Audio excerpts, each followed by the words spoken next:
जय हिंद दोस्तों, एक बार फिर से स्वागत है आप सभी का हमारे चैनल ट्रैवलिंग विद में। दोस्तों आज की इस वीडियो में हम बात करने वाले हैं आप सबकी ड्रीम डेस्टिनेशन मनाली के बारे में कि कैसे आप मनाली पहुंच सकते हैं, खाने की क्या व्यवस्था है, बजट में कहां रुक सकते हैं, कौन कौन से टॉप प्लेसेस हमें घूमने चाहिए, इसके अलावा मनाली के आसपास की कौन सी ऐसी फेमस जगह है जहां हम जा सकते हैं। तो सारे सवालों के जवाब आपको एक इकलौती इस वीडियो में आपको मिल जाएंगे। तो वीडियो को आखिरी तक देखना। तो चलो बिना किसी देरी के जल्दी से वीडियो को स्टार्ट कर लेते हैं। तो दोस्तों सबसे पहले बात करते हैं कि आप मनाली कैसे पहुंच सकते हैं। तो अगर आप ट्रेन से जाना चाहते हैं तो उसके लिए आपको अपने शहर से ट्रेन पकड़ के पहुंचना होगा Chandigarh railway station. Chandigarh railway station से फिर आप चंडीगढ़ ISBT 43 बस स्टैंड चले जाइए। वहां से आपको मनाली के लिए गवर्नमेंट, प्राइवेट हर तरीके की बसेस मिल जाएंगी।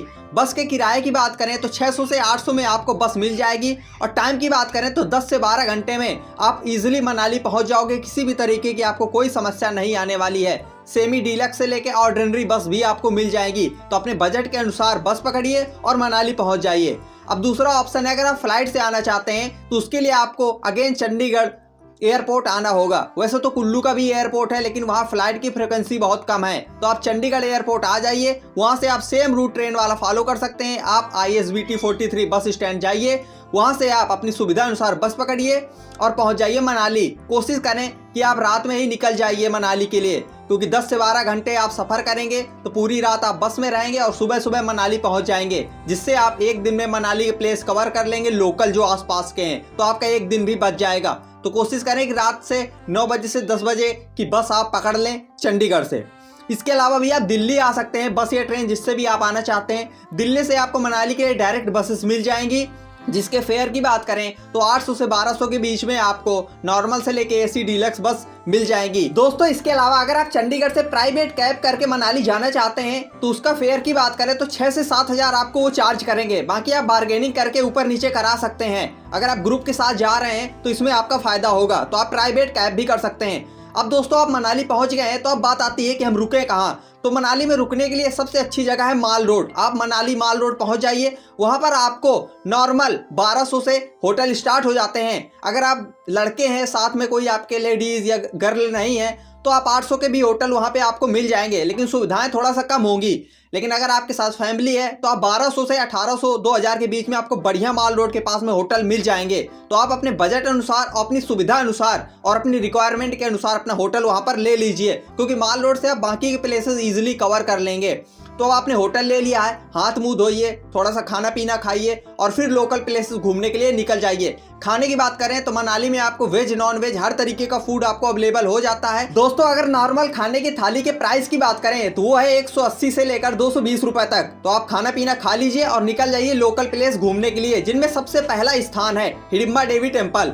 खूबसूरत देवदार वृक्ष के बीच में बना एक टेम्पल आपका मन और दिल दोनों जीत लेगा। बहुत अच्छी खूबसूरती, आप यहाँ जाना बिल्कुल भी मत भूलना। अच्छी फोटो क्लिक करा सकते हैं। इसके बाद पास में ही आपका डुंगरी वन विहार, आप वहाँ भी जा सकते हैं और अपने बच्चों के साथ, अपनी फैमिली के साथ खूब सारा एंजॉय कर सकते हैं। इसके साथ ही आप क्लब हाउस भी जा सकते हैं, जहाँ आप कई तरीके की एक्टिविटीज भी कर सकते हैं और अपने बच्चों के साथ खूब एंजॉय कर सकते हैं। यहाँ पर भी आपको बहुत ज़्यादा मजा आने वाला है। तो इन 3 प्लेसेस को आप बिल्कुल भी मिस मत करना। इसके साथ ही आप चाहें तो मनु टेम्पल और बुद्धिस्ट मोनेस्ट्री भी जा सकते हैं, क्योंकि मनाली आप एक बार आए हैं तो आप सारे प्लेसेस ही कवर कर लें। तो पूरे दिन में आप ये सारे प्लेसेस कवर कर लेंगे। शाम हो जाएगी, आप पुनः अपने होटल में आ जाइए, आराम करिए और अगले दिन सुबह जल्दी आप निकल जाइए मनाली के सबसे टॉप प्लेस सोलांग वैली और अटल टनल के लिए। साथियों यहाँ से आप प्राइवेट कैब हायर कर सकते हैं, जिसका चार्ज 2500 से 3000 रुपए तक लग सकता है। तो आप प्राइवेट कैब हायर कर लीजिए और पहुंच जाइए सोलांग वैली। सोलांग वैली में आप बहुत सारी एक्टिविटीज कर सकते हैं। अगर ज्यादा बर्फ हुई तो आप स्कीइंग कर सकते हैं, पैराग्लाइडिंग कर सकते हैं, जिप लाइन कर सकते हैं, ट्यूब राइडिंग कर सकते हैं और ढेरों सारी एक्टिविटीज हैं। तो आप अपने प्राइस, अपने बजट के अनुसार इन एक्टिविटीज को करें। आपको बहुत ज्यादा मजा आने वाला है, खासकर बच्चों को। दोस्तों इसके बाद आप चले जाइए इंडिया की सेकेंड लार्जेस्ट टनल अटल टनल, जो साथियों लगभग 9 किलोमीटर लंबी है। और इसके अंदर जैसे ही आप प्रवेश करेंगे आपको बहुत ही खूबसूरती देखने को मिलेगी और जैसे ही आप इसको पार करेंगे आपको नए नज़ारे और लैंडस्केप देखकर आपका दिल खुश हो जाएगा। और साथियों अगर आप जनवरी फरवरी के मंथ में आ रहे हैं तो आपको स्नोफॉल भी देखने को मिल सकता है। तो आप कोशिश करें कि आप ठंडियों में प्लान बनाएं, लेकिन अगर आप गर्मियों के शौकीन हैं तो मई जून आपका बेस्ट मंथ रहेगा। लेकिन अगर आप स्नोफॉल देखना चाहते हैं तो जनवरी से फरवरी आपको आना होगा। तो दोस्तों इस तरीके से आप 2 डे और 1 नाइट में मनाली इजीली कवर कर लोगे। लेकिन अगर आपके पास एक दिन और एक्स्ट्रा है, यानी 3 डे और 2 नाइट की अगर आप ट्रिप बनाते हैं, तो आप सिस्सू और रोहतांग पास भी जा सकते हैं। यहाँ पर आपको बहुत मजा आने वाला है। हाई एल्टीट्यूड है तो आपको बर्फ भी बहुत ज्यादा देखने को मिलेगी। तो अगर आपके पास एक दिन एक्स्ट्रा है तो आप सिस्सू और रोहतांग पास का प्लान बना सकते हैं। मनाली से लगभग 40 किलोमीटर की दूरी है और 3500 से 4000 आपको प्राइवेट कैब वाला चार्ज कर सकता है। बाकी आप बार्गेनिंग करके ऊपर नीचे करा सकते हैं। तो इस तरीके से मैंने आपको 2 डे और 1 नाइट, 3 डे और 2 नाइट की ट्रिप बता दी है। अपने बजट के अनुसार आप प्लान कर लीजिए। बजट की बात करें तो 1 पर्सन की अगर बात करें तो मनाली की पूरी ट्रिप में आपका लगभग 8000 से 12000 तक लग सकता है। बाकी अगर आप फ्रेंड्स लोगों के साथ में हैं तो आप होटल में कम करा सकते हैं, लाइक आप 800 के होटल में रुक लीजिए। इसके साथ ही आप शेयरिंग कैब में भी जा सकते हैं। 4-5 दोस्त हैं तो आपका कम हो जाएगा, तो डिवाइड होके वो आप 8000 में आप मनाली की ट्रिप कर लोगे। लेकिन अगर आप फैमिली के साथ में हैं तो आपका पर पर्सन अगर आपकी बात करें तो आपका 10,000 से 12,000 तक लग सकता है। तो 2 लोगों की अगर बात करें तो होटल में भी वो पैसा डिवाइड हो जाता है। लाइक अगर आपने 1500 का होटल लिया तो 750 पड़ेगा।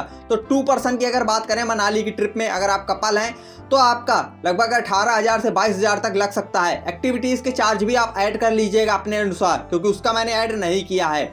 इसके साथ ही आप फ्लाइट से आते हैं, ट्रेन से आते हैं, एसी, नॉन एसी, स्लीपर, वो आपके अनुसार डिपेंड करता है, तो आप अपने अकॉर्डिंग ऐड कर लेना। बाकी मैंने नॉर्मल आपको बता दिया है कि मनाली की ट्रिप आप 12,000 से 18,000 के बीच में इजीली कर सकते हैं। तो दोस्तों इस तरीके से मनाली के पूरा बजट प्लान समाप्त होता है। बाकी इसके अलावा भी अगर आपके पास कोई सवाल है तो आप मुझसे पूछ सकते हैं, मैं उसके जवाब आपको दूंगा। बाकी आप अपनी ट्रिप को प्लान करिए, किसी भी तरीके की आपको कोई समस्या नहीं आएगी। ठंडियों का मौसम चल रहा है तो आपको बर्फ भी ताज़ी ताज़ी देखने को मिलेगी। अगर आप लेट कर देंगे मार्च अप्रैल तो आपको टाइम लग जाएगा। इसके अलावा फिर मई जून में कई सारी भीड़ और क्राउड आपको देखने को मिलेगा, क्योंकि लोगों की छुट्टी होती है, बच्चों की छुट्टी होती है, तो क्राउड बढ़ जाता है। लेकिन इस टाइम बेस्ट टाइम है अगर आप स्नो लवर हैं तो इस तरीके से आप मनाली का प्लान बनाइए। Happy journey. कोई और सवाल हो तो पूछ सकते हैं। वीडियो को लाइक और शेयर कर लीजिए जिनके साथ आप जाना चाहते हैं। मिलते हैं नेक्स्ट वीडियो में। जय हिंद।